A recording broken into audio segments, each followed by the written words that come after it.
વડોદરાના અવાજ ન્યૂઝમાં આપનું સ્વાગત છે। સમાચારમાં વાત કરીએ તો વડોદરા શહેરના આચાર્ય શિક્ષક સંઘની ચૂંટણી રવિવારે યોજાઈ હતી। ચૂંટણીમાં ભરત પરમાર વિજેતા થયા હતા। ભરત પરમાર વડોદરાની એલેમ્બિક વિદ્યાલય ખાતે પ્રિન્સિપલ તરીકે ફરજ બજાવે છે।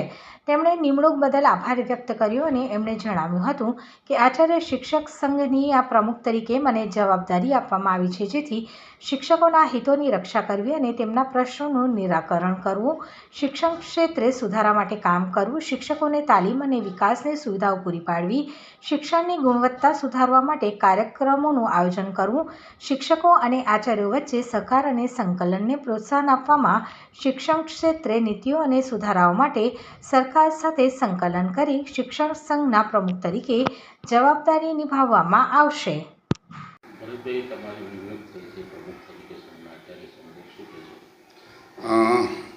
નમસ્તે। વડોદરા શહેર આચાર્ય સંઘમાં 22 તારીખે રવિવારે ચૂંટણી થઈ અને એમાં વડોદરા શહેરની ગ્રાન્ટેડ શાળાના આચાર્યશ્રીઓએ મતદાન કર્યું, જેમાં મારો વિજય થયો છે અને વડોદરા શહેર આચાર્ય સંઘના પ્રમુખ તરીકે મારી વરણી થઈ છે। ખૂબ આનંદ અનુભવું છું।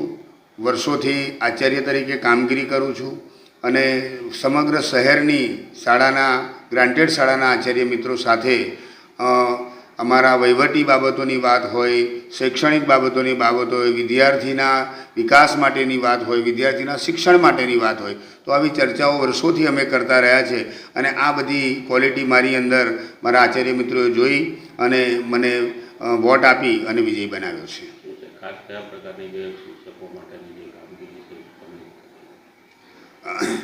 શિક્ષકો માટેની વાત કરું તો શિક્ષકો શાળાના વિદ્યાર્થીઓની અંદર વધારે સારી શિક્ષણ કેવી રીતે આપી શકે એ પ્રકારની અમારી ચર્ચાઓ અને અમારી યોજનાઓ હોય છે।